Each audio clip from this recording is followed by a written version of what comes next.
How's it going, guys? Welcome to Audio Addiction. We have Mission to Sleep with us tonight. Can say his name and what he does in the band. Hey, what's going on, everybody?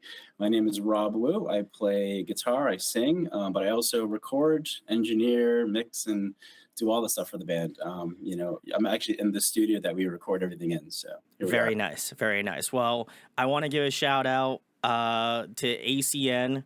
It's like an Asian community network of people who also make any sort of creative music, all that sort of stuff. I'll leave a link if you want to join. Do it because I have found out some really cool, Asian represented bands, and I love that. So definitely something that I like to promote here on the channel, if at all possible. So appreciate Rob for spending the time. But yeah, we were talking off camera about how I emailed him. Like, I think I messaged him on Facebook a while ago, and you're like, I guess something happened in that time, and I get people's lives are always busy, and myself included. So I was just like, I told Rob I was not offended by it. So Yeah, to be honest with you, if I recall correctly, I believe it was probably right around or in the middle of pandemic. yes, I think it was. Yeah, I was pretty. I think you had made a message, and you're like, hey, I'm in this band. Check our stuff out, the typical like promo post. And I was like, oh, that's awesome. I'm like, you don't really find too many like Asian centric bands, obviously you being the front runner of the band, and having it be a little bit more like post hardcore, a little bit more on that sort of like alt rock sound. I feel like a lot of times, you kind of assume certain things. So it was really nice to see that, because obviously I love heavy alternative, all that sort of stuff, but obviously like other stuff too beyond that. But I was very shocked. So I was just like, oh, I'll miss a drop. That sounds cool. Yeah, it's tricky, so maybe that's probably a good segue to kind of get into the genesis of this thing, and Sure. probably why I didn't respond. Um, It wasn't a call out for Rob. I just want to say, no, preface, no call outs. I'm not calling Rob out. no, it's all good. It's all good, man. Well, so Brandon, this whole thing started. Mission to Sleep started at the start of the pandemic. Oh, You know, wow. Okay. for my whole life, I've been a performer. A touring drummer, a producer, a Oh, songwriter. sick. Okay. Yeah, and when the pandemic hit, my whole calendar just cleared out. I didn't have any gigs. Obviously we weren't rehearsing. We had nothing to do, and I've always been the drummer of a band, actually. And I really wanted to just focus on staying creative during the pandemic, because I wasn't seeing my musician friends, my peers. Sure. Yeah. I wasn't traveling, I wasn't gigging. So I started writing music. Well, I should rewind. I started recording covers, Oh, super ambient covers of like Nirvana, Soundgarden, U2, just really random stuff. Even a Frank Sinatra song and a Deftones song. It was really weird. And it was very like pandemic cloudy brain. But one night I was sitting in my room, and I just started strumming some chords. And I said, you know what? I'm going to try songwriting. And I invested into a laptop, a microphone, some software, and I released 4 singles in the first year and a half of the pandemic. wow. As a solo artist. And that's probably when you caught me. It was, hey, you're doing this thing, and that's cool. And I was like, well, it's not really a band, and it's not really anything. It's more or less just me just trying not to lose my mind in the height of the pandemic. Sure. Yeah. As Uh, most people, I feel like were. So I get you on that, certainly. yeah. And to be honest with you, I never really took it seriously, and I'm kind of now at a turning point where we're starting to get attention. So about a year and a half into this project of releasing covers and a couple singles, I reached out to a couple friends, and we started writing. When the pandemic started lightening up and things started opening back up, I brought in my friend Jeff, who's been a longtime collaborator and a longtime friend, and we started writing songs. He brought in a bass player. We eventually brought in a drummer, and last year released a 4-song EP. And from there, we started getting a lot of offers. We were saying, people were saying, "Hey, come play shows, come do this," and we were never really ready because we didn't have enough songs, to be honest with Yeah. you. It's hard to um, work off 4 songs, and then be yeah, like, hey, so you have like 25 minutes or you have a 30-minute set. You have to fill it with something. And I imagine that's where the cover songs came in, where you're like, okay, well, maybe we can throw some covers in, all that sort of stuff to like pad it out a little bit, per se. yeah, and to be honest with you, I was scared shitless because I'd never been a frontman before. I've always been the drummer of a band or a ghostwriter or a producer, never the person in front. So I felt super vulnerable. And I'm like, one, I don't have enough songs. Two, I've actually never sang in front of everybody. So I was like, you know what? I'm going to ignore all these shows. Wow. I'm going to ignore all this, all the incoming inquiries until, fast forward to a couple months ago where we had enough material for a second EP. So we're next in actually in 1 week, we're going to release our new EP, which I'm super, super excited about. Yeah. Links below. Links below. All right. Nice. Oh yeah. This is the YouTube thing. I'm not, also, I'm not a YouTuber, so I That never say smash and subscribe. Links below. well, there you Um, go. Now is your time, Rob. You can get all of the things that you see in a typical YouTube video. Just randomly just throw it in there. It's good. I do it, so and so now, we've got, a handful of songs, and now we're starting to take shows. We're now starting to take offers. So we're actually playing our first show after 3 years of being Mission to Sleep. We're actually playing our first show this Saturday. So in 2 days. So good timing. kudos. Yeah, thank you. So good timing for this interview. Oh yeah, 100%. And like I said, I listened to some of your stuff. I didn't listen to the new EP because I'll wind up reviewing it. Most likely it'll be live because I don't. I love doing them live and having the community watch. So guys, check that out. I'll leave a but this will probably come out after possibly. But if not, then just make sure to follow me on social media so you don't miss out. But I I really got excited to have your project on. I think when I initially clicked on like the single that you had out, like just with the music video on your YouTube page, and I was just like, oh, I'll just give this guy a subscribe, like, and just kind of catch up and see what happens. And then uh, I was pleasantly surprised when I got an email from you saying like, hey, actually, we have a second EP. You completely missed a wave on the first EP, but it's okay. Here we are, and it's called White Death. So again, check the links below, and I'll leave a link so you can go pick it up or stream it, or I don't know what Rob has plans for in terms of making CDs or merch or whatever. So any applicable links will be down in the description. But I really got this kind of like dev tones. There's this other band I'm really into, Mood Ring. They're kind of like in the same kind of vein. And then Yeah. as well as that, I feel like your voice kind of has a little bit of a like Dustin Kensrue, like from Thrice, of course, that kind of like you don't have that atypical like either like super high voice or like I also feel like you're not a baritone truly. So you hit that kind of like midpoint that you have enough like grit in the voice, but also I think the musicality feels very like Thrice inspired as well too. That I think I was just automatically like, give me more. I would love so much more of this. And then you're like, oh, we actually have another EP coming out. So maybe I'll Yeah. wind up listening to both EPs in one. Just go at it so I can have a larger video, so I can kind of see where you're at in terms of that. I guess, Rob, the question I have for you is that, since you had that material from the first EP and then now you have this new material with the new four songs, what kind of made you want to split them up or have it be two like separate entities? Is it like, are there themes in that first EP that you kind of just want to have it in its own separate place and then have themes on this new EP that's going to be out kind of encapsulate more of that spirit? I'm just curious in terms of obviously being from the perspective of like a musician and doing like the live stuff as well as being a producer and producing this entire body of work as well too. Like, I'm just curious in terms of the thought process of like Mhm. why you decided to either split it up or just were like, okay, maybe the themes in the first EP are going to remain here, and we're going to delve into new material or new themes in the second EP that's coming out. Yeah, yeah, great question. Well, first of all, I should go back and say thank you for putting us in awesome company of Thrice and Deftones and Mood Ring. Shout out to Hunter from Mood Ring. Get better. Yes. Yeah, yeah, he's dealing with some stuff right now, so I hope he gets better soon. And that band's awesome, though. Really, really awesome sound. Yeah, great question about themes. So the last EP was called Post Youth, and it was actually written in about a lot of things that I never dealt with in my childhood, Hmm. actually. So, naming it Post Youth was kind of saying, okay, here's my opportunity to kind of voice all those things. Sure, yeah.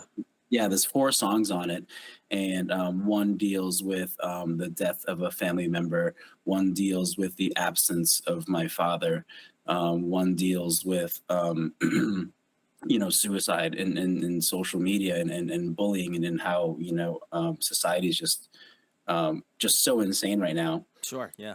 And one is just written about, you know, being kind of an imposter and having some imposter syndrome. So Sure, Post yeah. Youth as an EP is all kind of geared towards things I never dealt with properly, in my childhood that I've kind of carried with me this whole time. And that was kind of a nice way for me to kind of just, let all of that out and put it on, a piece of artwork and just let the world have it.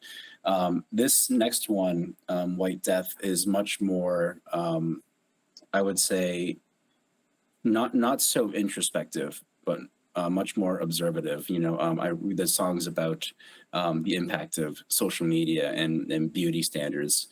There's songs about well, anyways, you'll review it, you'll hear it. Yeah. It's a much different collection of songs where it's actually a bit more aggressive. Oh, Um, okay. that stuff, yeah. So vocally, I push myself more into that Dustin Kensrue territory, and then the band is actually hitting pretty hard too. There's a lot more riffs and a lot more aggression musically too. And then comparatively as well too, Rob, was that first EP that was all done by you, correct? And then the second EP has like your band members that are included in the band now, or was it kind of like a combination of like, you know, in that in between of like, okay, well, so I have some material that I have written by myself that as being kind of doing the solo stuff and having it more kind of under that moniker. Did you ultimately were like, okay, well, I can scrap maybe some of these parts and use it as like a base for the band to kind of give their input? I was just curious in terms of that timeline where, the first EP, if that was more like you kind of just doing your thing and having it from your perspective, and then the second EP kind of being like, okay, I actually have members in this band now and they are also contributing on this new EP. Yeah, great question. So Justin and Jeff, the bass player, guitar player, actually came in on the last EP towards the middle of the writing Oh, process. okay. So they put their fingerprints on that for sure. John, the drummer, came in at the tail end of mixing that. And to be honest with you, I didn't think about playing shows. I didn't think about even having a drummer because it was just a studio project. But then someone said, "Hey, you guys should do a music video." I'm like, "Well, we can't do a rock band music video without a drummer." You just have someone CGI in, just like, So, and I've known John for 15, 16 years. We used to play the same clubs in Boston, New Hampshire, Rhode Island, and Connecticut together. So killer drummer, killer guy. But he actually came in because we needed a drummer for a music video. um, and since then, we wrote this new EP together, oh, which is nice. Okay. So he is on the new EP. Okay, it's, that's good. exactly, yeah, yeah. Kudos. Yeah, I was trying to think about that. I was like, wait, so I know he has band members because I watched looking through my YouTube history because I politely couldn't remember which music video I watched. It was April Doom, and Yeah. that was the one that you posted in the Facebook group, and I was like, I was just like, this feels like an OG like music video that you would see like in the like early 2000s, just like in a white room and just have like the camera like spin around, and I was just like, I started to feel a little old because I was like, I'm 30, so I was like, oh, this reminds me of some like OG like music videos, like even some like maybe older like Deftones music videos. Like it Yeah. definitely gave me that sort of like nostalgia to just see like a band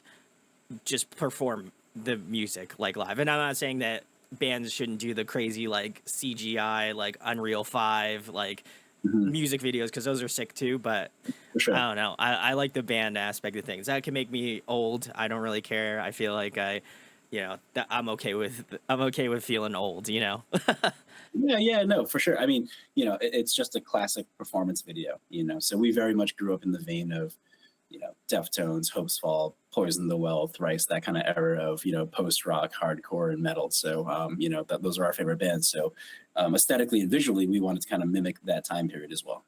I agree. You nailed it. So I'm hoping that there's more music videos to come. I imagine the prospect of a new EP coming, I would imagine there's at least one music video if I had to, if I had to use my mental awareness a little bit. But very excited to delve into both. I will definitely be listening to both back to back. I just feel like it's a good way to for me to kind of catch up, and then I think also as well as that, like it'll be a cool way to kind of counterbalance like some of the early stuff that you guys wrote, and then obviously the most current stuff that you've written. So very excited. But the next question I have for you, Rob, is for people who maybe haven't heard of Mission to Sleep, and this might be the first introduction to them.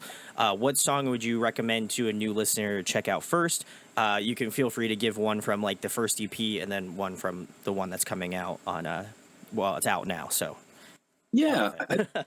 I think the one that kind of sits centrally. So our music started off as very much indie pop. It was Okay. catchy. It was big chords, big choruses, and then post youth, the EP from last year, got a little bit heavier, a little bit more aggressive. This one is very much in that thrice Deftones vein for sure.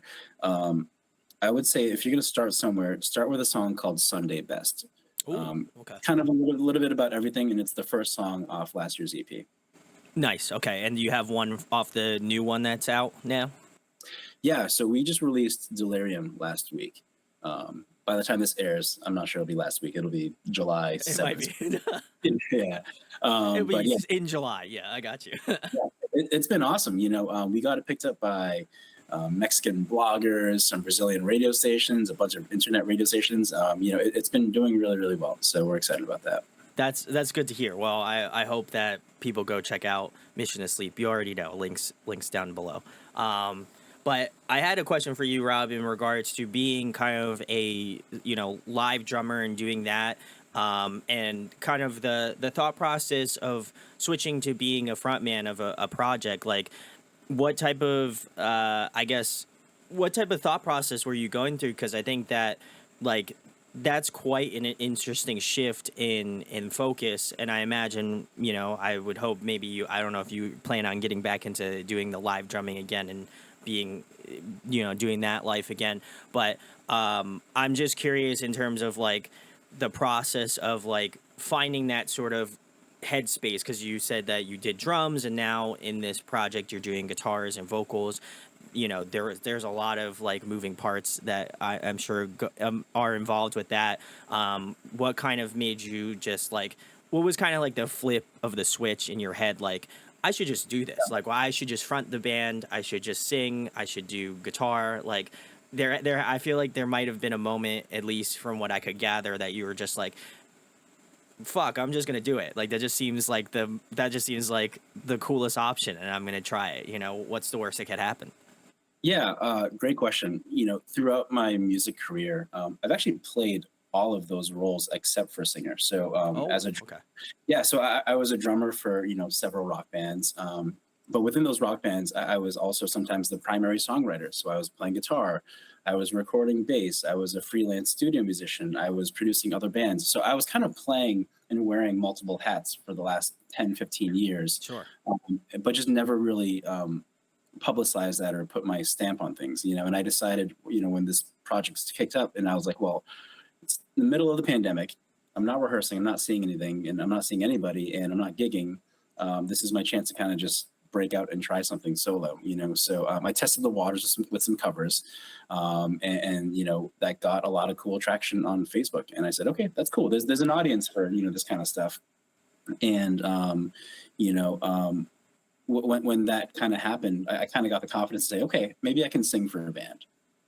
And then you So just did it. Now we're here. So now I'm here. Exactly. the Yeah. rest Yeah. is history. Well, I got to give you a lot of kudos, because I think for me as someone who is also like getting in the like thought process of like working on covers and like trying to like get my own project and work started off, like I found a lot of like roadblocks in my head where I'm like, I don't know if I want to do this. It was very similarly to me like starting YouTube and like interviewing bands. I was just like, where do I start? How do I do all this sort of stuff? And then I kind of used that same sort of thought process that I had about interviewing bands to just doing music. And I'm just like, you should just do it. What's the worst that could happen?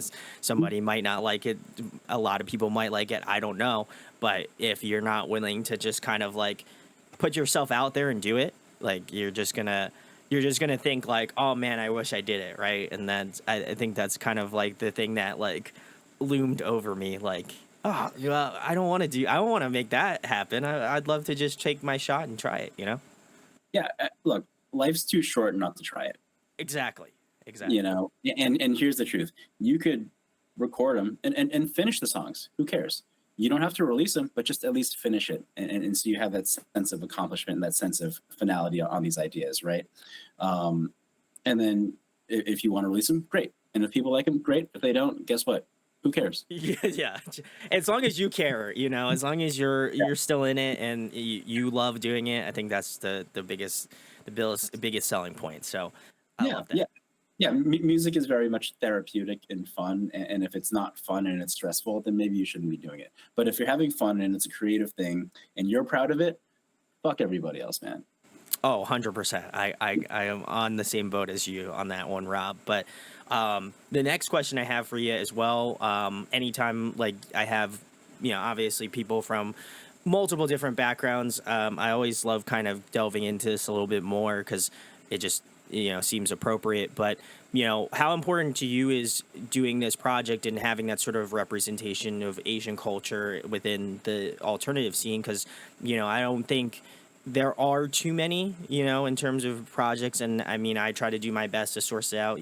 Mike Shinoda, if you want to come on, that'd be really sick. I'm just saying, you might as well shoot the shot while I'm here. But I feel like that is kind of, I don't want to say a misnomer within like Asian culture, but I feel like a lot of people don't necessarily gravitate towards it. And there might not be like a group of people that are just like, man, I love rock music. And I've had other people message me and be like, it's so nice to see that you are representing Asian culture in that way of interviewing other Asian artists that are in the scene. So if you are an Asian artist and you're in rock or like metal or whatever, feel free to come on. Would love to, just help post about your band. But yeah, I think I wanted to ask your perspective on that because oftentimes, as you being kind of like a session musician for a long time, and obviously now doing Mission to Sleep, I'd love to hear your take on how important it is to you for being representative of Asian culture in the rock scene. Yeah, I guess the issue is I can probably count on two hands how many prominent Asian rockers Yeah, there are. So yeah, let's go through it. James Iha, Smashing Pumpkins, yes, Tepe from Thrice, yeah. uh, Chi Cheng, rest in peace from Deftones, Oh, Karen O, yeah, yeah, yes, Mike Shinoda, obviously Linkin Park, yes, Fort Linkin Park. Minor, Yeah, Herman Lee, Dragon, Herman Lee. Yeah, I was gonna say Dragon Dragon Force. Force, Yeah, and then maybe the random Indian guy from Sum 41. yeah, You yeah. yeah, there's not a lot of us out there, so not only are we a minority, but we're a minority of a minority. So we're super niche and super, super, one percenters, if you will, right? Sure. Yeah. Um, and my introduction to rock was I actually grew up in a white suburb. So my best friend growing up, his brother played in a hardcore band. Oh, sick. Yeah.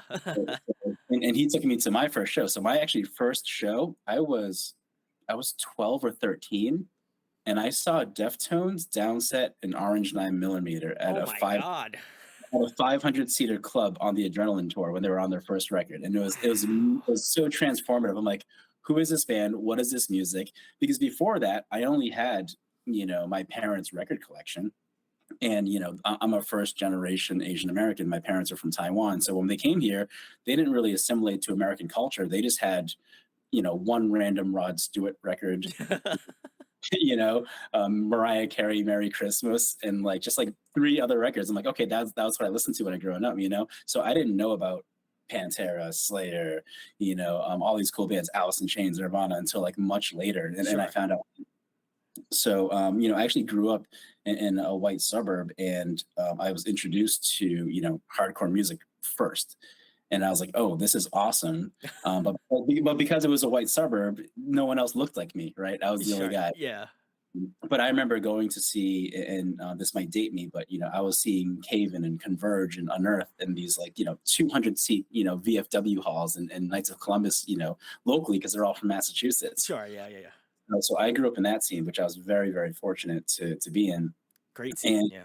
yeah, and from there, that just never left me. That DIY, hardcore, punk rock, metalhead mentality, and that kind of whole mantra has been, kind of my crutch my whole life.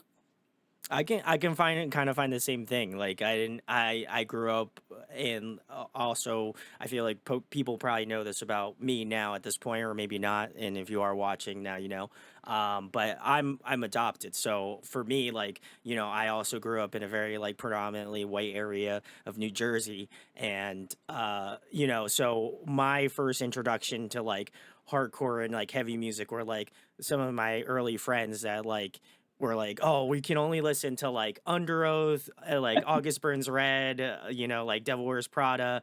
And so that was kind of like my gateway into like doing that because like I grew up religious. So I was like, they were like, you can only listen to these bands. And then I was just like, they're like, what are they screaming about? I'm like, oh, they're screaming about God or, Yeah. something like that. Don't worry about it. It's great. And then I kind of went down the rabbit hole and just, again, found my um like personality and like the reason why I think probably the reason why I even started interviewing bands in the first place was just because I had made such an impact on me, very similarly to you, Rob. I'm sure that like it's a life-changing experience, and that I was just like, now I feel like I'm a part of a community, and like maybe that was just again kind of paraphrasing what you were saying about like having the kind of more of an identity crisis on that, and just kind of feeling like imposter syndrome in that way where you're like, oh well, am I like really like, is this really worth it to me to be a part of this scene? Like, do I feel like I should be a part of it, all this sort of stuff. And I think that this music scene has always accepted me, and that's kind of the reason why I ultimately like wanted to start doing band stuff and having bands on, and obviously getting to the point of interviewing. I think that's kind of like my homage to hardcore and like metal music for, shaping me as a young teenager and now an adult. So it's awesome. Yeah, I think acceptance is the right word, right? Yes. Yeah. I was never the jock or the athlete. I was never the book smart or president of the chess club. But music is like, okay, there's something here for me, right? Sure. Yeah. And I was loved and I was welcomed, right? Which is awesome. That was kind of, you know, um, kind of my fringe where I stuck, and I always felt accepted. So that's kind of always where I hung out. And I would suggest to anybody watching this that maybe feel that way. I would highly recommend just going to a show and like hanging out. I mean, I think that I would argue a large majority of this scene is very accepting of Yeah. people from different races, different genders, all of this sort of stuff that I feel like is a very important thing to talk about. So if you feel like you want to be a part of a community, I would highly recommend just going to local shows and just hanging out. There's plenty of people that I've met, and probably some of my closest friends that I've met doing this, and just like meeting at shows and just having that bond over like XYZ band. I can't tell you how many bands are like, I'll be wearing a shirt and they're like, oh my God, this band's so sick. No one knows about this band. That's awesome. And then I was like, oh, I didn't think anybody else knew about this band. And then you have this like really just wonderful conversation. So if you have the opportunity to feel that way, just like I said, come to a show. If you are in the Philadelphia area, just come up and say hi to me. I feel like I am a very approachable person. So do it. Yeah, and you guys have a great hardcore scene, and you've had Oh, yeah. an emo scene too. Yeah, East Coast, I feel like, is probably pretty damn tight. I really don't think if you go pretty much the Northeast, like every scene in this area, I think is pretty damn tight. I really haven't heard anything bad, and we're always trying to help each other out. So hopefully yeah, all that not to say the love is we there's a lot of states, so hopefully we can spread all that love out into the Midwest and vice versa and all that sort of stuff. Would be really sick. But the next question I have for you, Rob, is who are you jamming to more currently? What's on the Spotify? What have you been listening to lately?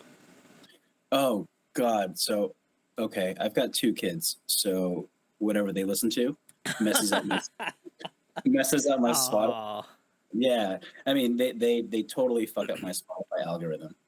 So if it's up to me, it's Knocked Loose, Norma Jean, some pretty heavy stuff, and then randomly it'll be like Kids Bop.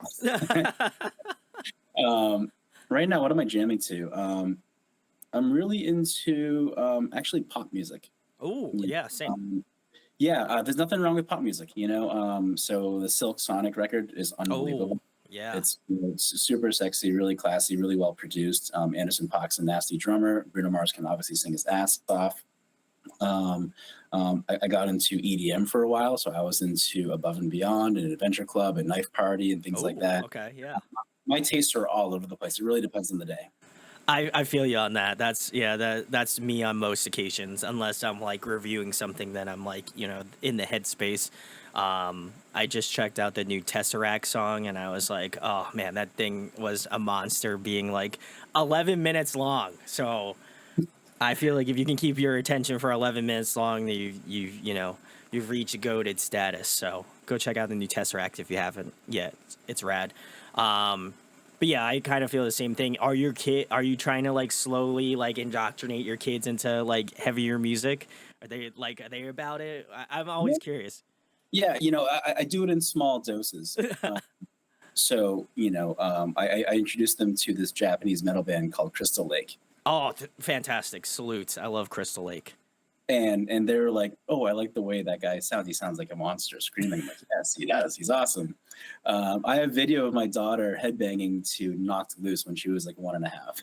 you Oh, know, sick. Okay. and then I actually have a little home studio here, so whenever I'm working on stuff, they always pop in and sit in the chair and watch and kind of hang out. So if you want, I'll actually drop a link into your little subscription, little thing down there. My son recorded a song where he was screaming. So if you guys want a bonus, there's a 90-second hardcore song where my 4-year-old son is screaming about tacos. Sick. I respect that. That is, I probably would do the same thing, honestly. So I feel that, tacos are worth screaming about, I think. So Audio Addiction premiere. There's a song. There's a song called "Raining Tacos" where my 4-year-old son Harrison is just screaming ingredients about tacos and telling you to eat your vegetables. It's awesome. That I respect that, that's a stance I can get behind. So I Yeah. full stamp of approval, Harrison stamp of approval for me. I love that. That's so cool. I hope that when I have kids, I'm gonna just like slowly feed in some metal heavy music. It'd be really Yeah. sick. Yeah. Yeah. Yeah. But it's cool. We're at the point where we're in the car and they'll listen to Disney soundtracks and Kids Bop and random jingles. But once in a while they'll be like, "Can you put on some rock and roll?" I'm like, "All right, cool." It's pretty cool. They're gonna be so once they finally like get old enough to be like exactly know what they want to listen to. That's gonna be. I feel like that's gonna be an interesting concept. So For that sure. love that. But the next question that I have for you, Rob, as you mentioned before, you said you had done a lot of covers, but if there was another one you could add to your repertoire in terms of one for Mission to Sleep. Do you have any that comes to mind? In terms of cover that I'd like to play, Yes, correct. Like with oh, the band, like collectively. and yeah, I've got a pretty sick obsession with female singer-songwriters. Um, so Fiona Apple, Tori Amos, Lisa Hannigan, all of those. I would love to do it. Even like Shirley Manson from Garbage is awesome. Ooh, okay.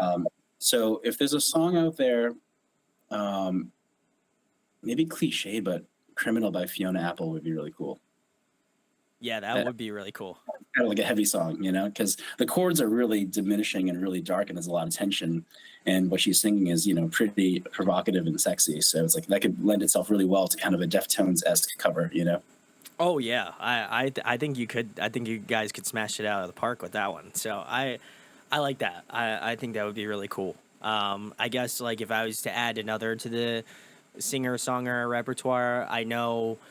Um, I know Devil Wears Prada did a cover of Julian Baker's "Sour Breath," so I Interesting. feel like a Julian Baker, like Phoebe Bridgers, that sort of styling. I feel like their type of music like lends themselves pretty well to like again the heavier side of things. So I would say either I just have a lot of love for both Phoebe Bridgers and Julian Baker, so I would say those would be my choices. Possibly a Boy Genius track because I know that's like a super folk group pretty much.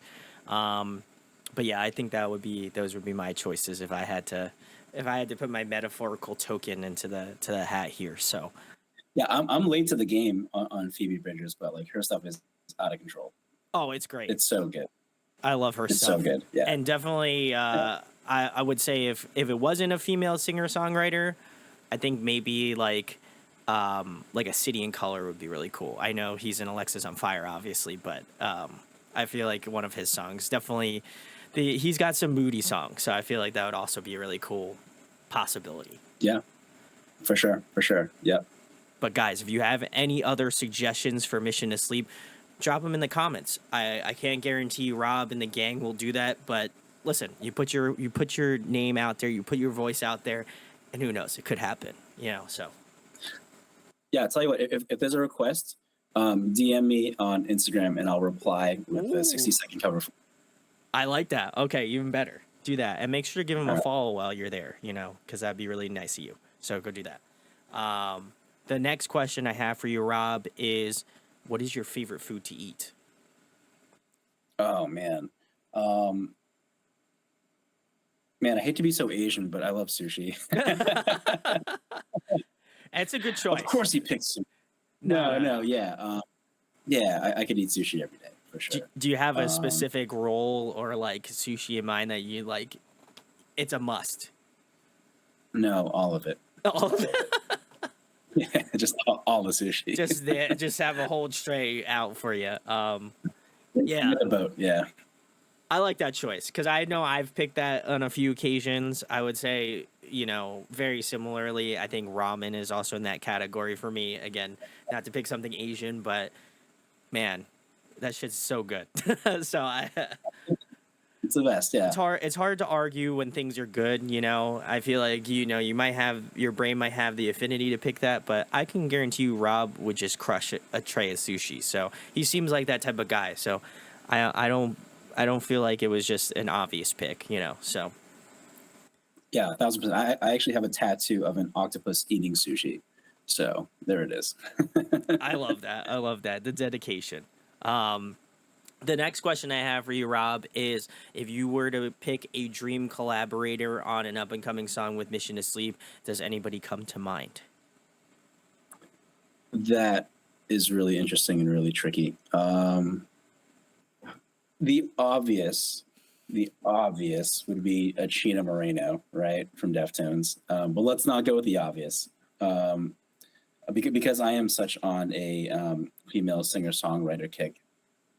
Um, I really love the vulnerability of Lisa Hannigan's voice. Ooh. Lisa Hannigan is she was the female voice on all of Damien Rice's records. Irish singer songwriter, and she went off and went solo.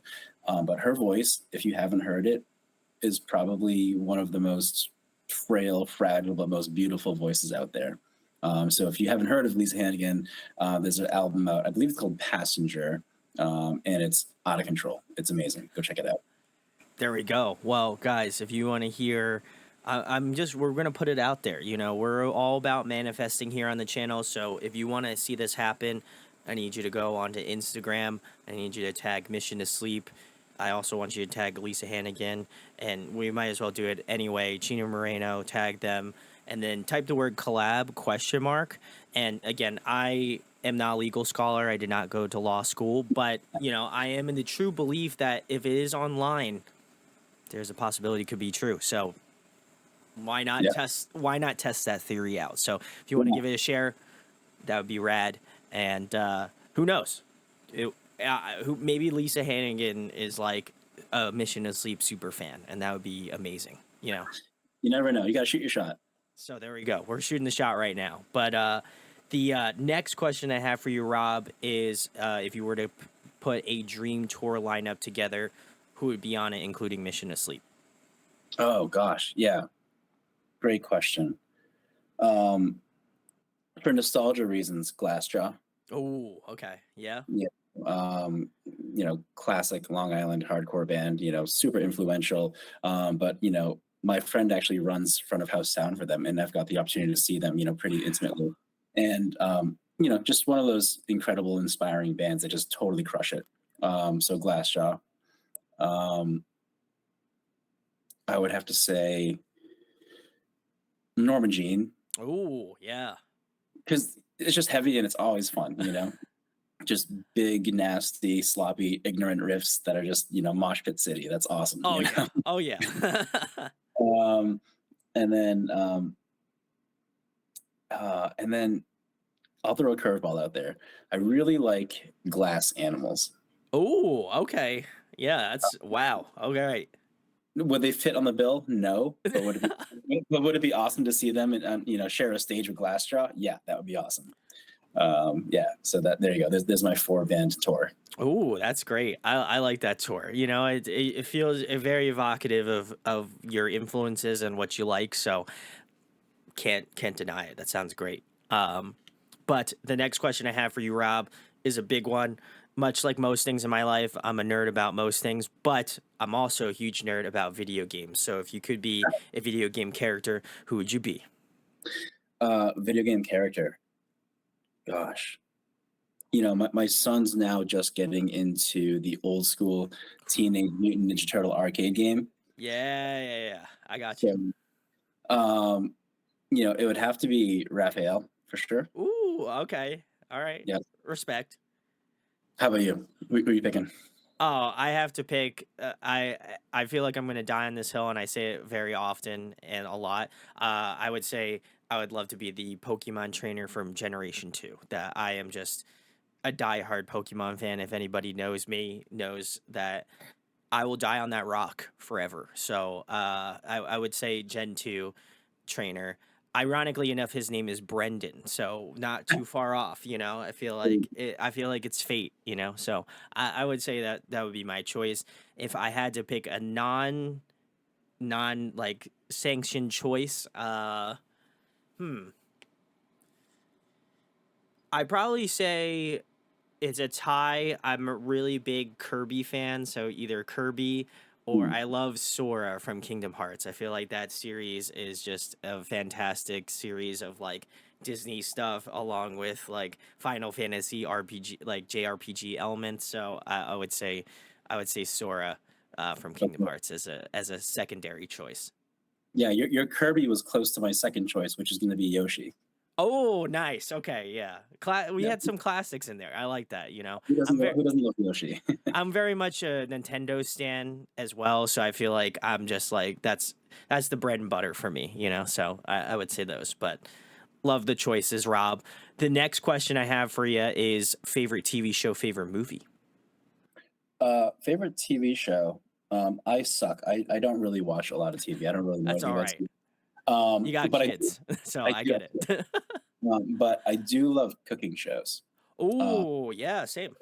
I guess it would have to be Chopped. I love watching Oh Chopped. yeah, all right. Man of Um, culture, I respect it. I do what I can. um, Favorite movie. Actually, I was just talking about this movie a couple weeks ago. The Diving Bell and Butterfly. If you're not familiar, this person is diagnosed with something called locked in syndrome, where his whole body is paralyzed except for his eyelids. And the way he communicates is they actually rearrange the alphabet, not in alphabetical order, but by frequency of use of the letters. And a nurse would, say a letter, and he would blink when he wants that letter to be chosen. So he would actually communicate every single thing he wants via blinking one letter at a time. And the movie is shot from his perspective. So you're in his eyes and the camera's blinking. And it's so frustrating because he can't talk. You can hear his inner monologue, but he can't communicate what he wants to communicate to the real world. And rather, he's just you're stuck inside his body and his character for the whole movie. And Super visceral, super frustrating, and super heartbreaking. Oh my god, that are you like a masochist, Rob? Like, I just feel Yes. like I feel like if you pick a movie like that and that being your favorite movie, I have some questions, because I feel like immediately it sparks that sort of like, again, not to jump on the nerd train again, but it kind of sparks that notion of like people who like throw their controllers when they get really pissed off. That kind of it gave me that. So I kind of got the little PTSD. I'm not gonna lie. I don't throw my controllers, guys. I just want to let you know. But I do, if something happens in the game, your boy's gonna say some shit to the TV because you're like, "Why'd you do this?" Or like, you get frustrated. So I can imagine that movie being just a landmine, just of just emotion, and I feel like I would agree with you. It must be pretty visceral, so I'll have to check it out and let y'all know what I think about it. But I feel like I'd be very pissed off if I if I have to be frank. It's a brutal movie, and his kids visit him, and he can't play with his kids. It's Oh so it's so hard to watch. Yeah, man.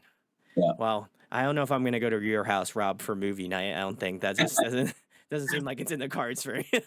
It's either that or the Super Mario Brothers movie for my That's kids. fine. Okay, we'll watch that. I'll gladly watch the Super Mario movie if I don't have to watch this guy, struggle to do Yeah, anything. I mean, I want to like preface that if that's something you deal with, I fully hope that they find some sort of cure to be able for you to just communicate effectively and stuff. Because I think you do take for granted that way of being able to communicate with other people. Or like I can only imagine like people that come here from the states, like outside of the states, and come to America and are just like don't know any English, right? Like that. I can only imagine that's probably similar situation. So shout outs to all the shout outs to all the homies that are here that really work to get where they're at. It's for sure. it's powerful. So love it. Yeah. Last point about that movie is it's actually based on a true story, and the person wrote a full book by blinking every single letter. So you got to think about how long it took him to write Oh my god. each sentence, each paragraph, each chapter. He wrote a whole book one letter at a time. Oh my god, Rob, you're gonna break me, man. I'm telling you. I'm Sorry. not gonna be the same man after this interview. Oh no, that's so terrible. Oh man. Now I'm gonna be real sad, but it's all right. Well, I'll cry through me video editing later. I'll power through. But shout outs to whoever did it. I'll try to leave a link, or some flash their name on the screen or something, so you can go check it out. Because, oh man, that's I feel like secondhand guilt almost, like just Yeah. it just sounds terrible. Oh man, so. Oh man. Well, we're gonna move it on to maybe slightly something that's slightly a little bit more positive, which is if you were trapped on a desert island for the next month, Rob, and you could bring one album with you, what Hmm. album would it be? Um, Silverchair Diorama. So if Ooh, are you familiar with that record? yes. Oh my God. Wow, that is a throwback. Yeah, I think it is one of the most beautiful records, and I say that because you don't want to be stuck on an island with an album that has one or two vibes, and in that album, it goes through the whole range of emotions of Yeah. Oh beauty, my. and joy, Wow. and break, and everything. So I think having 10 to 12 songs that go through a whole range of emotion and palettes of sound would be the best choice. So you have something for every every situation. Wow. Yeah, that was a great choice. That came out of nowhere. I like that. That was awesome. I have I'm, I'm, not a, I'm, heard a, that I'm, a album in Silverchair forever. nut. I'm a Silverchair nut. I'm gonna have to now. I feel like you've unlocked a memory in my head. Now I have to go. Now I will go listen to it later tonight because, oh man, I haven't heard that name in so long. That's awesome. That's so good. Shout outs. Um, the last question I have for you, Rob, is probably the biggest one that I ask, and actually, it's my favorite question that I ask, which is I've been doing this for roughly 7.5 years now, and I hope that people kind of see the energy that I put out in doing these videos. I love doing them. Like, I feel like I'm going to be old and gray and still make interview videos, If it comes to that point, like, just tell me to stop or, whatever, because I'm I should pass the torch to someone else by that point, but we'll digress when that comes the time. But I wanted to know, Rob, just obviously, I know Mission to Sleep is kind of more of a new path that you have taken over the past year or so. But, how important is it for you to continue to create music? Because I think oftentimes when we think about artists, we're like, man, this Mhm. song's really cool. This EP is really cool. Like, this band's really cool. I can't believe I found out about him. But I oftentimes love to kind of feel that sort of camaraderie or connection with an artist when I know the reason why they're doing it. I think that's like the main selling point for me to any band that I have on here is that I want to know what continues to, kickstart that creativity or continue to like grow that passion for what you love to do. Cause, like you said, you have a family, you've probably put a lot of time and effort learning, like producing and like putting the time in. And, there's a lot of blood, sweat, and tears that go into making music. So I just want to know why creating music is important to you and why you carve out time to make music. Yeah, I mean, it's important from a mental health standpoint for sure, right? First and foremost, having a safe space where I can be creative and I can make mistakes and try things and experiments, and and just have no one judge is awesome, right? Because when I create, I can create without rules, and I don't have to release it if I don't want to release it, but I can still create and have that safe space where I can just do anything, right? um, Oddly enough, before we finished this EP, we had explored a direction change. We were thinking about doing a synthwave electronic album. So Wow. we actually have like 6 or 7 songs already done that's in a totally different direction. My guitar player Jeff is big into like folk and bluegrass and country, and we thought about doing an all acoustic record. Wow. You Yeah, so Mission to Sleep will probably turn genreless, over the next couple releases, just because we want to explore different things, and it's all authentic. It's all what we want to put out, right? So no offense to you guys who, like and follow the band, but we're going to be one of those bands that is just going to pivot and go, 180 on you and just go in a totally different direction. Um, and then lastly, what keeps me driven is I just want to leave a really cool digital footprint. You Sure. know, um, when our bodies leave this earth at some point, I want my kids and my grandkids to be like, oh, check out what dad did, or check out what grandpa did. And they can go to a .com and be like, whoa, he did this pop thing and did this electronic thing, and he produced this podcast, and he's got a rock thing. He played drums on this. He sang on that. He produced this. I want to leave a really cool digital footprint and legacy, to be enjoyed by my kids and their kids' kids. So hopefully they can be proud of that. I feel a lot of kinship with that last part because I feel like for me too, like I want to be able to like leave a positive impact on the scene. I think for me it's like as much as I love doing this, like I genuinely do it for the bands. Like I love having bands on, and I think it just gives me an outlet to be able to share my love and passion with bands that I find out about or bands that reach out to me and they're like, "Oh, I'd love to be on the show." And like I think for me it's like always fostering that sort of community, right? Like, and I think it's again keeping with the thought process of what you said, which is making that digital footprint, and I hope that I am making a positive impact on the scene and that other people can either check out my stuff and be inspired and be like, oh my God, there's another person that looks like me that's doing this. Like, that's amazing. Or like my kids will be like, oh my God, look how stupid dad looks in this video, or whatever. And I think that to me is like, couldn't even imagine, and I think that that's kind of like, I agree with you on that, where it's like, you want to leave it, you want to leave whatever place you're in a better spot than when you left, when you found it, and so I appreciate that aspect of it. And obviously, you know, Mission to Sleep is a part of the Audio Addiction fam, so I feel like as an obligation to myself, as well as just the community, I think you should go check out Mission to Sleep. Like they're awesome. I'm very excited for White Death. If you do watch this, I will make a post and saying like, hey, come hang out with me live, so we can check out both EPs. So anytime Mission to Sleep releases stuff, your boy's going to check it out. So very excited. But Rob, I'm going to leave the floor to you. Tell the people where they can find Mission to Sleep at, what you have coming up in the next couple months, where they can, I don't know if you have any physical pickups for like the EP or if it's all going to be digital. Just to tell the people what you got going on in the next couple months. Yeah, I'll actually keep this less about me. I will say if you want to support us, you can go to our website, which is missiontosleep.net. We actually have t-shirts and hoodies. Brandon, I'll send you some, so send me your Oh, address. thank you. Um, yeah, of course. And I actually want to flip the script on you a little bit because you Oh, do such a service. Yeah, well, because you do such a service to Asian creatives and the local scene and independent bands. I feel like you're always shifting the focus about other people and not you. So I'm gonna rapid fire some questions for you to answer for your I audience. love this. Shoot, I love All right. this. It's great. All right. So Brandon, I'm now the interviewer. Oh, nice. All right. Let's say We have. we're I gonna have to fast pass that. I've passed the. right. We're gonna fast forward 65 years from now, Okay. and you're on your deathbed, and the nurse comes in and says, "Hey, Brandon, what do you want your tombstone to say?" How do you answer that? Oh, that's a good one. I like that. Hmm. Wow, that's tough. I love being put on the spot. So this is I'm really gonna have to think about this one.